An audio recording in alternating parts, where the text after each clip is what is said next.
देखिए, linear equation solve करने का तरीका हमने क्रैमर रूल पढ़ाया था उस दिन। ठीक है, आज हम बात करेंगे गॉस एलिमिनेशन मेथड। है कुछ नहीं है, आपको किसी भी इक्वेशन में एक्स वाई जेड की वैल्यू निकालनी है। आवाज़ आ रही है ना, बीच बीच में टोकते रहना जिससे मालूम हो जाएगा आवाज़ आ रही है। ठीक है, तो मेन हमको किसी भी इक्वेशन में एक्स वाई जेड की वैल्यू निकालनी है और कुछ नहीं है। क्लास 10th से हम पढ़ते आ रहे हैं, उसमें एलिमिनेशन मेथड था, सब्स्टिट्यूशन मेथड था, क्रॉस मल्टीप्लिकेशन मेथड था। ठीक है, तो है वही है, लेकिन इन्होंने मेथड चेंज कर दिया, थोड़ा इजी बना दिया। इजी बना दिया भाई। आपका जब कोई क्वेश्चन एक्स वाई जेड में लिखा होता था तो आप क्या करते थे? पहले एक्स के लिए दो इक्वेशन सॉल्व करते थे। ठीक है, एक्स को कैंसिल करते थे। बाद में आपका एक नया इक्वेशन वाई और जेड में कन्वर्ट तैयार होता था। फिर सेकेंड और थर्ड में से एक्स को कैंसिल करते थे। फिर एक नया इक्वेशन वाई और जेड में सॉल्व होता था। फिर आप वाई और जेड के दोनों इक्वेशंस को सॉल्व करते थे और वाई और जेड की वैल्यू निकालते थे। याद है ना? तो लगभग है वही, लेकिन गॉस साहब ने थोड़ा और मेथड कर दिया। बोले थोड़ा कैलकुलेशन करो, एक्स वाई जेड की वैल्यू आसानी से निकल आएगी। ठीक है, तो देखो तरीका क्या होता है। तो पहले तो इसका हम प्रोसीजर देख लेते हैं। वर्किंग रूल क्या इसका है, वर्किंग रूल देख लें, फिर एक एग्जाम्पल देख लें। वर्किंग रूल क्या है, जरा सावधान। विजिबिलिटी ठीक है ना? देखिए, हमने कहा लेट ये इक्वेशन है a1x plus b1y plus c1z is equal to d1, a2x plus b2y plus c2z is equal to d2, a3x plus b3y plus c3z is equal to d3। ये इक्वेशन एक लिखी हुई है। ठीक है, तो पहले तो इसको हम क्या करते हैं, मैट्रिक्स फॉर्म में लिखते हैं। Writing in matrix form, writing in matrix form. आपको याद होगा 12th क्लास में जब मैट्रिक्स में आप मार्टिन्स रूल लगाते थे तो उसमें मैट्रिक्स फॉर्म में लिखते थे, याद है? तो मैट्रिक्स फॉर्म में लिखने का तरीका क्या था, आप याद करिए। आप ये कोफिशिएंट मैट्रिक्स लिखते थे a1 b1 c1 a2 b2 c2 a3 b3 c3। यहाँ लिखते थे x y z is equal to d1 d2 d3। सही कह रहा हूँ ना मैं?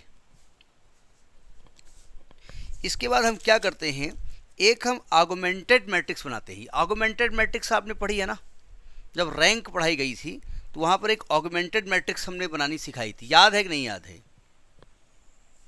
अगर नहीं याद है तो याद हो जाएगी। रैंक पढ़ाई गई ना, तो हम यहाँ पर एक ऑगमेंटेड मैट्रिक्स बनाएंगे। ठीक है, the augmented matrix, the augmented matrix for given system. जो हम लिख रहे हैं इसी पैटर्न से आपको क्वेश्चन था। यहाँ कोई फॉर्मूला नहीं बन के आएगा, it is the system to solve the equation. तो इसी सिस्टम से क्वेश्चन आपको लगाने हैं। तो ऑगमेंटेड मैट्रिक्स कैसे लिखी जाती है, देखो ये आपका ax is equal to b लिखा है ना। ये मैट्रिक्स a है, ये x है, ये b है। ठीक है, तो ऑगमेंटेड मैट्रिक्स में क्या करते हैं हम, उसका कुछ नाम देना पड़ेगा। c दे दिया। इसमें क्या करते हैं, a और ये हम डैश लगा देते हैं ऐसे b। ये a और b को एक साथ लिखा जाता है। ठीक है, b अलग रहेगा, ध्यान रखिएगा। b बोले तो ये d1 d2 वाला, यानी ये ऑगमेंटेड मैट्रिक्स ऐसे बनेगी। सावधान, a क्या हो गया, a1 b1 c1 a2 b2 c2 a3 b3 d c3, और ये एक डैश मतलब लाइन ऐसे खींच दीजिएगा, ये अलग रहेगा d1 d2 d3। ये आर्गुमेंटेड मैट्रिक्स हो गई। समझ में आ गई बात यहाँ तक? इसके बाद हम क्या करते हैं, इस मैट्रिक्स को हम अपर ट्रायंगुलर फॉर्म में या एचेलॉन फॉर्म में ब्रेक करते हैं। We change matrix C, we change augmented matrix C in upper triangular form, upper triangular form या इसको एचलॉन, कुछ लोग एक्लॉन कहते हैं, क्योंकि इनकी अम्मा ने नाम जब रखा होगा तो बताए तो थे नहीं वर्ड को कि हमारे लड़कों को का नाम क्या है, तो हम लोग अपने हिसाब से उनका नाम समझे। और एचलॉन फॉर्म, एचलॉन फॉर्म, ठीक है। एचलॉन फॉर्म कैसे करते हैं? अपर ट्रायंगुलर होता क्या है मालूम है? हम केवल इस मैट्रिक्स को देख रहे हैं, ध्यान रखिए, ए के बारे में बात कर रहे हैं। D1 D2 D3 में ऑपरेशन वही होगा, लेकिन मेन हम बात कर रहे हैं ये जो मैट्रिक्स अंदर लिखी हुई है। अपर ट्रायंगुलर फॉर्म क्या होता है मालूम है कि नहीं मालूम है? जिसमें डायगोनल एलिमेंट के नीचे एलिमेंट जीरो हों,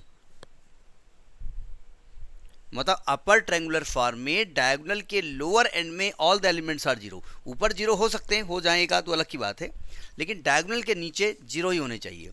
एचलॉन फॉर्म क्या होता है कि पहला जो नॉन जीरो एलिमेंट है वो 1 होना चाहिए,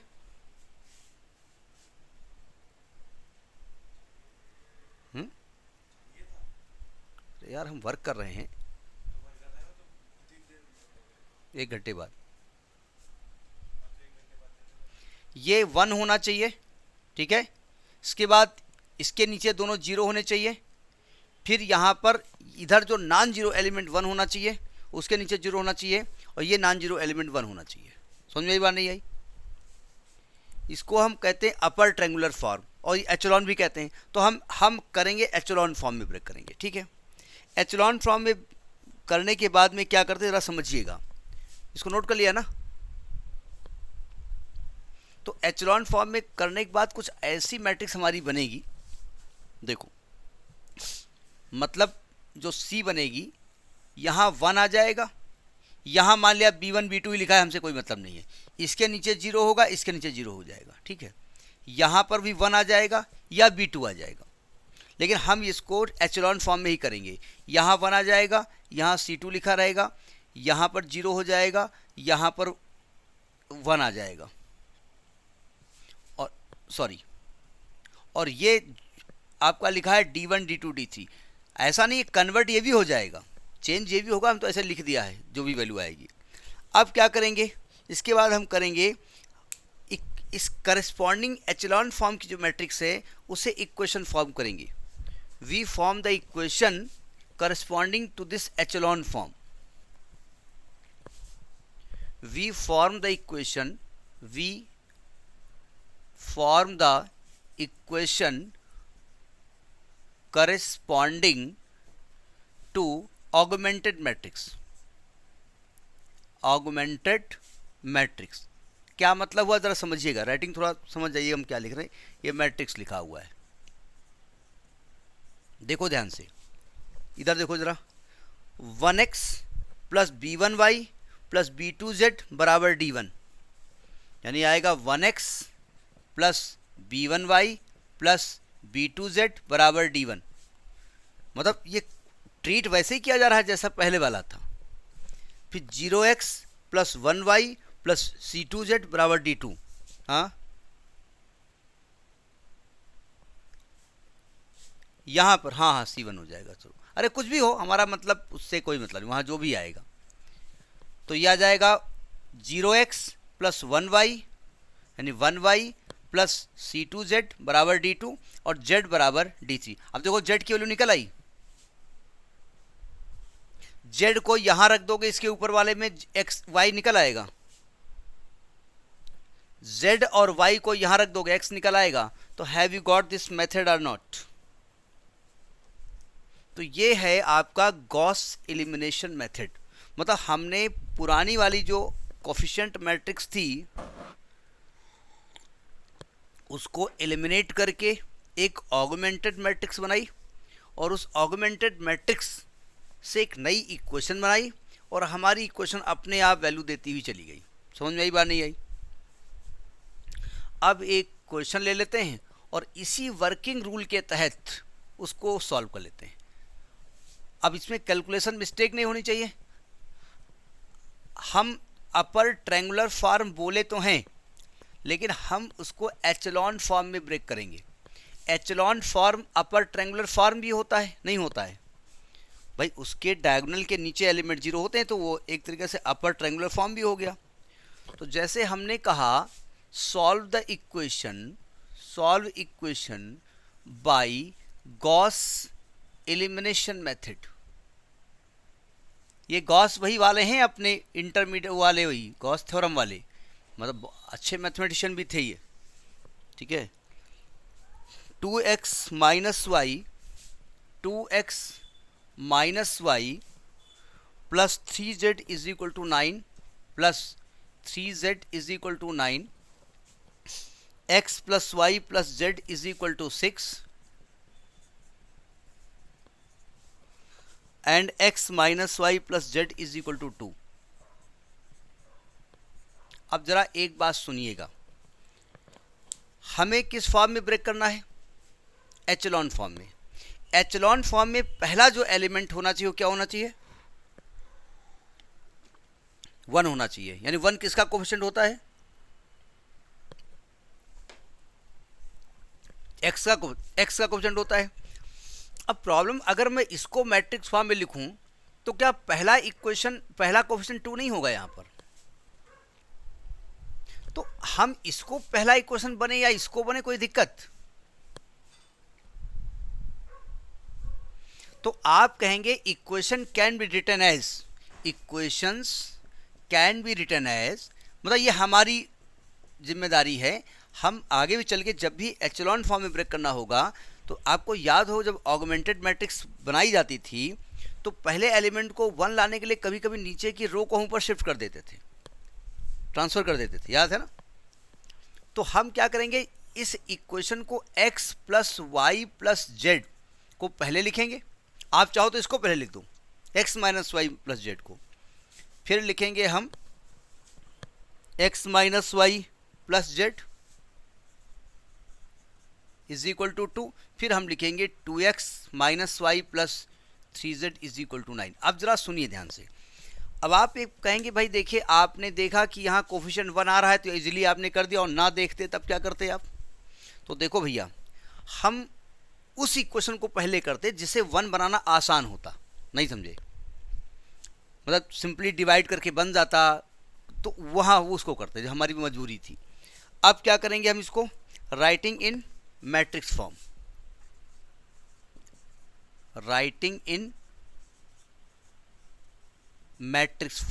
इसको मैट्रिक्स फॉर्म में लिखते हैं। इसको कोफिशिएंट मैट्रिक्स कहा जाता है, क्योंकि यहाँ पर एक्स वाई जेड के कोफिशिएंट लिखे गए हैं, ठीक है। तो मैट्रिक्स फॉर्म में लिखेंगे तो क्या आएगा? यहाँ पर आएगा 1 1 1 1 माइनस 1 1 2 माइनस 1, विजिबिलिटी ठीक है ना? 3 x y z is equal to 6 2 9। ये हमने मैट्रिक्स फॉर्म लिख दिया, यानी ये लिखा है आपका ax is equal to b, ठीक है। अब a और b को मिलाकर के हम क्या करेंगे? एक ऑगमेंटेड मैट्रिक्स बनाएंगे। Let C be the augmented matrix. अगर आपने वहां रैंक में पढ़ा ना हो, भूल भी गए हों, तो ये समझिएगा ये A और B को एक साथ लिख दिया जाता है, नहीं समझे? एक साथ लिख जरूर दिया जाता है, लेकिन B से कहा जाता है थोड़ा दूर बैठो, आ तो जाओ लेकिन दूर, चलो उधर बैठो, जाओ, छूना नहीं हमको, नहीं हमको नहाना पड़ेगा। तो इतना एक पार्टीशन कर दिया जाता है, बस ये समझ लीजिएगा, ठीक है। जैसे नेता लोग नहीं होते हैं, किसी गरीब के घर में खाना खाते हैं तो उनको पत्तल वत्तल बिल्कुल अलग से, एक साथ आ तो जाते हैं लेकिन थोड़ा दूर बैठ के खाते हैं, तो वही यहाँ भी करना होता है। तो ऑगमेंटेड मैट्रिक्स कैसे बनती है? A और ये एक लाइन खींच दी जाती है और B लिख दी जाती है, B को थोड़ा दूर लिख दिया जाता है, मतलब B का मतलब जो इक्वल में लिखा हुआ है, नहीं समझे? तो हम ये दिमाग में रखेंगे कि ये लिखी हुई है और फिर ये लिखी हुई है, केवल एक साथ लिखी, बस इतना हमने किया इसको, है ना। अब देखो ध्यान से कैसे लिखी जाएगी। A का कोफिशिएंट लिखिएगा 1 1 1 1 माइनस 1 1 2 माइनस 1 3, और ये एक लाइन खींच दी जाती है, यहाँ लिखा गया 6 2 9, ये ऑगमेंटेड मैट्रिक्स हो गया।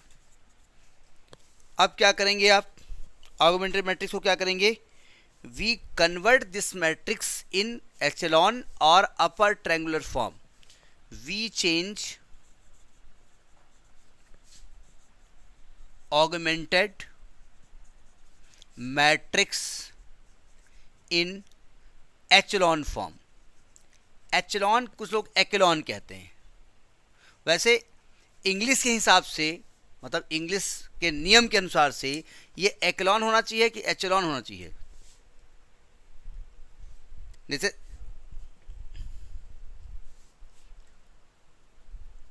नहीं, मैं ये समझ रहा हूँ जैसे कि सी एच के बाद में अगर ये वॉवेल आएगा तो उसको का पढ़ा जाएगा। केमिस्ट्री नहीं होती, सी एच ई के होती है, ठीक है, कुछ ऐसा नियम है। फिलहाल जो भी हो, हमें कोई वहाँ नाम थोड़ी लेना पड़ेगा, ठीक है।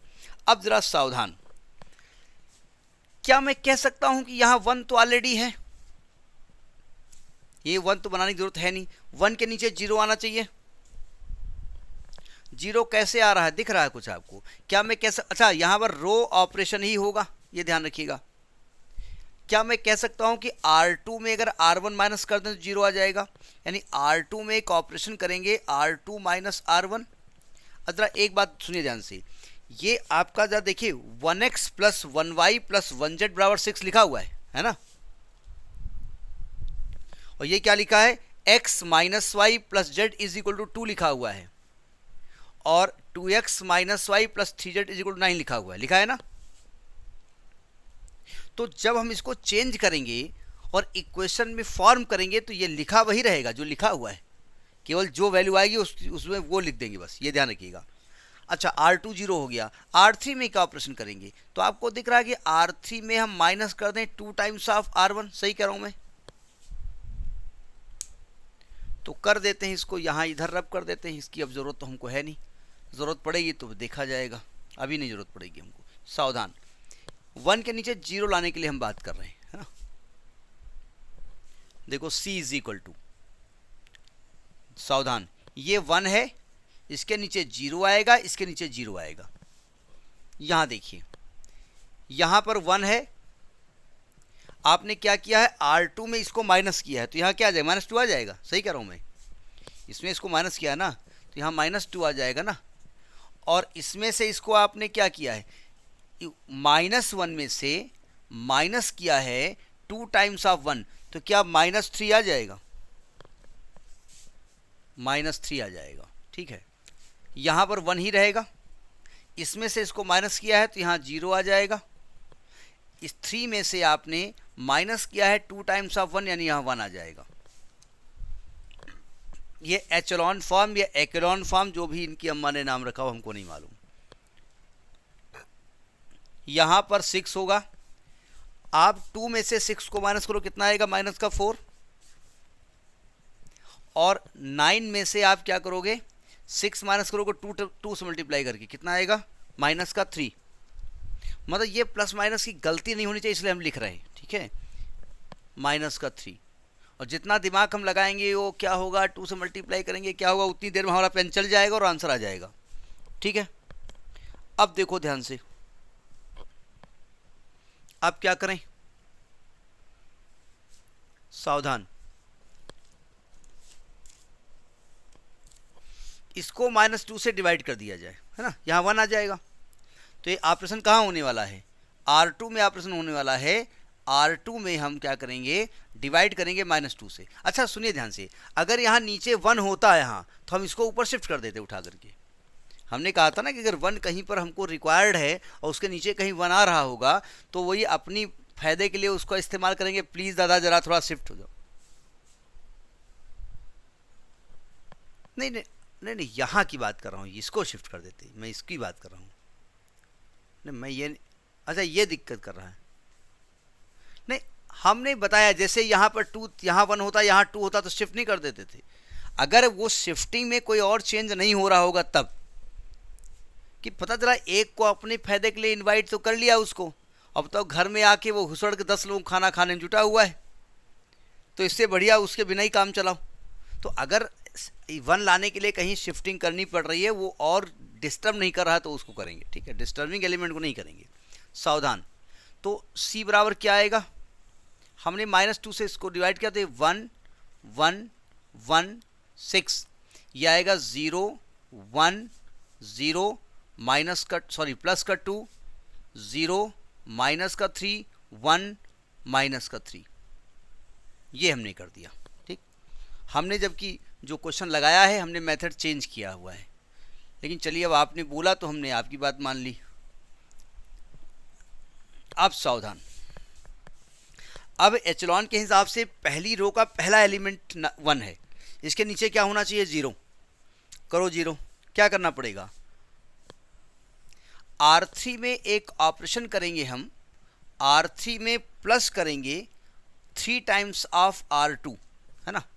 तो C बराबर क्या हो जाएगा, C बराबर हो जाएगा R1 ऐसे रहेगा 1 1 1, अच्छा ये लाइन खींच देंगे बीच में, मतलब इनको हमने अपने साथ बुला लिया है, लेकिन अपना किचन नहीं शेयर करेंगे, अलग बैठा लेंगे। चलो हटो, दूर बैठो, छूना नहीं, वो छुएंगे नहीं और दूर बैठे रहेंगे। ये 0 1 0, ये तो डिस्टर्ब होगा नहीं, ये 0 हो जाएगा, ये भी डिस्टर्ब होगा नहीं 1, ये आदत पड़ी हुई है। 6 2, अच्छा इसमें चेंज हो जाएगा, क्या चेंज हो जाएगा, -3 में प्लस करेंगे 3 टाइम्स ऑफ 2, है ना, 3 टाइम्स ऑफ 2, यानी -3 में 6 करेंगे यानी 3 आ जाएगा। अब क्या ये कंप्लीटली एचलॉन फॉर्म में ब्रेक हो गया है, हमारा इक्वेशन चेंज हो गया, आपके हिसाब से हमने कर तो दिया, लेकिन हमारा इक्वेशन फिलहाल चेंज हो गया है। चलो देखा जाएगा। सावधान, अब it is converted into echelon form. सुनिए ध्यान से, ये आपकी नई कोफिशिएंट मैट्रिक्स है, और ये जो इक्वल टू बी लिखा हो ये है, यही है ना। वहां पर आप कैसे करते थे, 1x plus 1y plus 1z is equal to 6 ऐसे लिखेंगे ना। तो आप लिखेंगे राइटिंग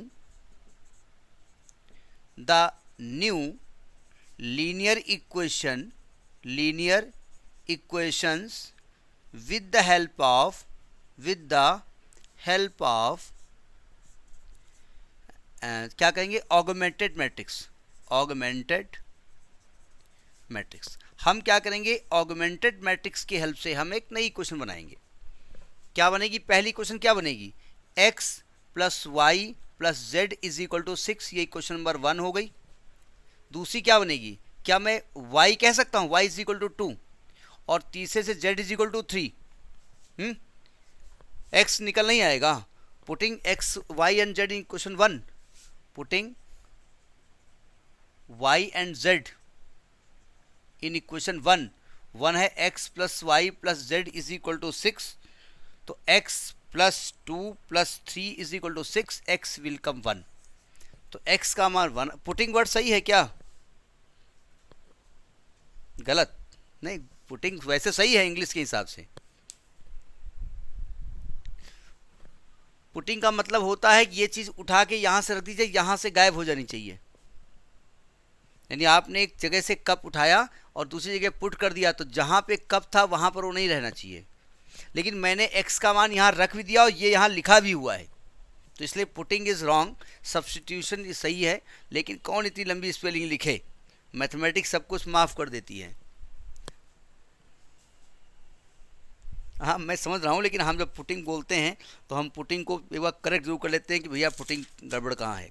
अब ज़रा समझिएगा, मैंने वैल्यू निकाल ली, क्या वैल्यू निकाली, x की वैल्यू 1 निकाल ली, y की वैल्यू 2 निकाली, z की वैल्यू 3 निकाली, ये ऑगमेंटेड मैट्रिक्स से लगाया हमने, यानी हमने अपनी मैट्रिक्स को एचलॉन फॉर्म में ब्रेक कर दिया, और ये माना गया कि भाई हमने जो ज़रा समझिएगा, जैसे कोई क्वेश्चन लिखी हुई है ना, और हमने कहा 2 से डिवाइड कर दो पूरे को, तो आपने डिवाइड कर दिया तो पूरा डिवाइड हो जाएगा ना, left hand side right hand side, तो नई क्वेश्चन आ जाएगी, तो ये माना जाएगा कि क्वेश्चन वही लिखी हुई है, आपने डिवाइड कर दिया तो चेंज हो गई केवल।